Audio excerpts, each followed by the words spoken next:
तो WhatsApp guys, कैसे हैं आप सब। और अगेन मुझे एक क्वेश्चन आया जो कि था अगेन रिलेटेड कि सर जीपी रेटिंग से ऑफिसर कुछ लोग कह रहे हैं कि इम्पॉसिबल है बनना, तुम कभी नहीं बन सकते हो।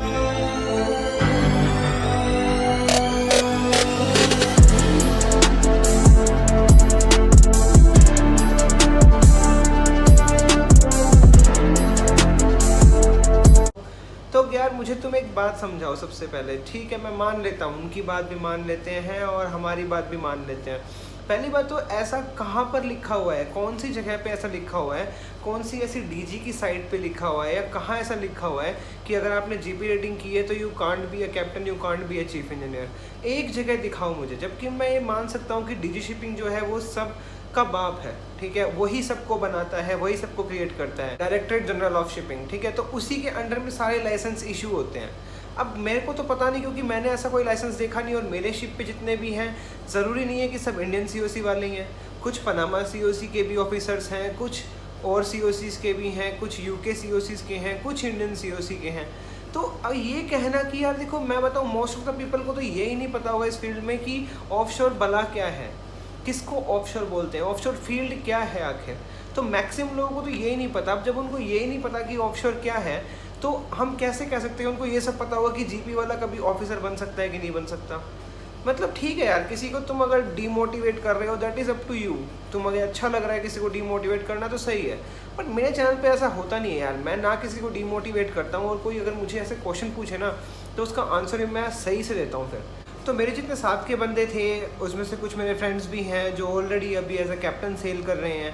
ठीक है, उन्होंने कुछ सीओसीज निकाली, उसके बाद जो भी XYZ, but they are captain. So captain captain होता है। ठीक है, आप ये बात कह सकते हैं कि सैलरीज का फ़र्क हो सकता है भाई। अगर कोई मेन फ्लीट में कैप्टन है तो उसको होपफुली ज़्यादा सैलरी मिल सकती है, लेकिन ऑफ शोर में जो है उनको कम मिलती है। ये भी अगर पॉइंट बोलो तो समझ में आता है यार, लेकिन ऐसी कोई भी रिक्वायरमेंट नहीं है।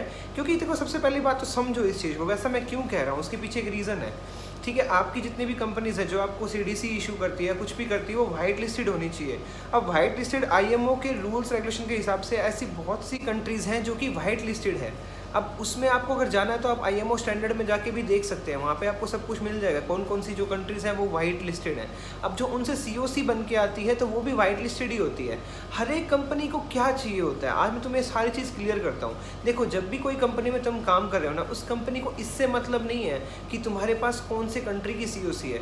अगर किसी इंडियन के पास यूके सीओसी है तो भी उसको जॉब मिलती है। अगर किसी इंडियन के पास पनामा सीओसी है तो भी उसको जॉब मिलती है। अगर किसी इंडियन के पास होंडुरस सीओसी है तो भी उसको जॉब मिलती है।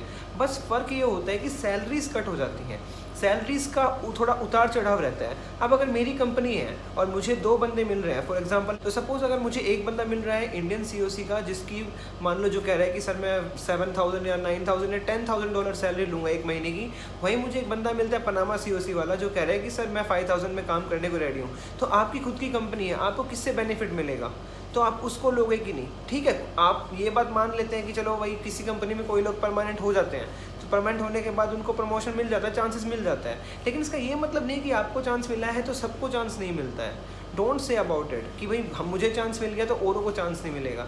जीपी रेटिंग वाले जितने भी बंदे हैं जिनके अंदर टैलेंट होता है वो ऊपर निकल के आते हैं, वो यूके से भी एग्ज़ाम देते हैं। सब जगह से जब हमें वैलिड है, सब जगह से जीपी रेटिंग करने वालों को जब खुद सरकार कह रही है कि आप ऑफिसर बन सकते हैं, देन तुम उस पर्टिकुलर आदमी की बात क्यों सुन रहे हो कि वो किसी ने कह दिया कि इम्पॉसिबल है। अरे इम्पॉसिबल नहीं होता है यार कुछ भी।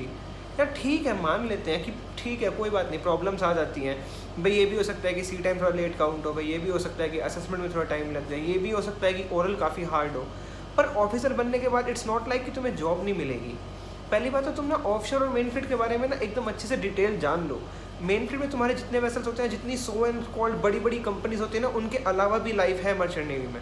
ज़रूरी नहीं है कि तुम्हारी सारी लाइफ उस डायनाकॉम टैंकर के पीछे या फिर वीशिप्स के पीछे या ओरो के पीछे जाए। उसके अलावा भी तुम चेक करोगे, तुम खुद नेट पे देखना, ऑफशोर शिपिंग कंपनीज डाल के देखो और मेन फ्लीट की कंपनीज डाल के देखो, कार्गो टैंकर्स की कंपनी डाल, कितनी सारी कंपनीज हैं। अब ज़रूरी है इन सब कंपनीज़ में इंडियन सीओसी वाले ही बंदे हो? हर एक कंपनी का अपना डिफरेंट सर्कुलेशन होता है। किसी कंपनी को टॉप लेवल के जो बंदे हैं वो यूक्रेन के चाहिए होते हैं, किसी कंपनी को रशिया के चाहिए होते हैं, किसी कंपनी को यूएस के चाहिए होते हैं, किसी कंपनी को कैप्टन और चीफ इंजीनियर है वो इंडिया के ही चाहिए होते हैं। So that is very about it यार, इसमें सिचुएशन काफ़ी वेरी करती है। लेकिन जब आप छोटे से स्टार्ट करते हो, जीपी रेटिंग से आप स्टार्ट करते हो, अपना करियर आप स्टार्ट कर रहे हो जीपी रेटिंग से, तो उसके बाद आप करियर में जब धीरे धीरे आगे बढ़ते हो तो ऑटोमेटिकली सारी चीज़ें क्लियर हो जाती हैं।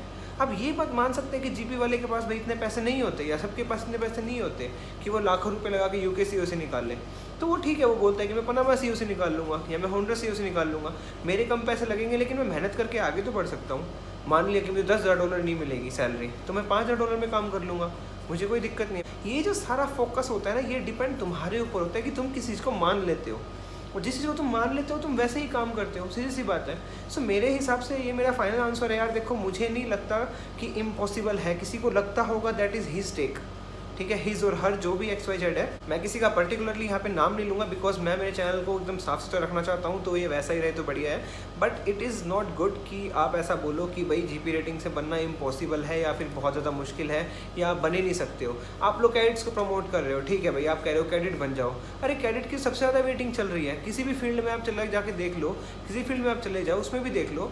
अगर ठीक है तुम किसी अच्छी कंपनी में काम कर रहे हो या फिर कुछ कंपनीज़ का सर्कुलेशन ऐसा है कि वो टाइम चेंज कर देती है, लेकिन मैक्सिमम लोगों के मेरे पास खुद सीवीज आ रहे हैं कि सर मैं 6 मंथ से बैठा हूँ, सर मैं 8 मंथ से बैठा हूँ, मुझे एक बार बुलाया उसके बाद बुलाया नहीं। तो ये सब जो ट्रैप्स वगैरह ही एजेंट्स लोगों के होते हैं यार, वही ये सब करते हैं। So I think it is very wrong to say कि आपको जॉब परमानेंट नहीं मिलती है। मेरा है, चलो ठीक है, कोरोना वायरस आ गया तो मेरे वहाँ पे क्रू स्टक हो गया, वरना मेरा तो बैक टू बैक चेंज होता है यार। उसके ऊपर मैंने व्लॉग्स भी बनाए हुए हैं, मैं जब भी ज्वाइन होता हूँ तब की बनाता हूँ, जब भी आता हूँ तब की बनाता हूँ, और अच्छी अच्छी सैलरीज ऑफर होती हैं यार। ऐसा नहीं है कि ऑफशोर में अगर तुम आ रहे हो तो बहुत कम सैलरी है, मेन फील्ड में जा रहे हो तो बहुत ज़्यादा सैलरी है।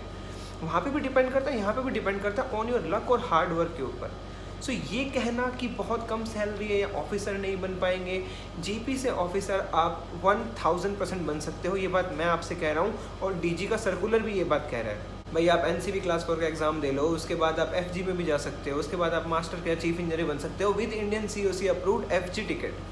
पर वही है कि देखो, कंपनीज ने अभी खुद के कैडेट डालने शुरू कर दिए, तो कैडेट्स लोगों को इतनी जॉब अपॉर्चुनिटीज़ नहीं मिल पाती है, क्योंकि अगर मान लो 100 बंदों की वैकेंसी है, उसमें 1000 बंदे जाएंगे, तो सीधी सी बात है कि कोई 100 ही सिलेक्ट होंगे, बाकी 900 कहीं और से कोर्स करेंगे, या तो किसी और इंस्टीट्यूट से करेंगे, या किसी और एजेंट को पकड़ेंगे, उनके थ्रू जाएंगे। और ऐसा लोगों ने किया भी और उसके बाद वो सक्सेसफुल भी हैं।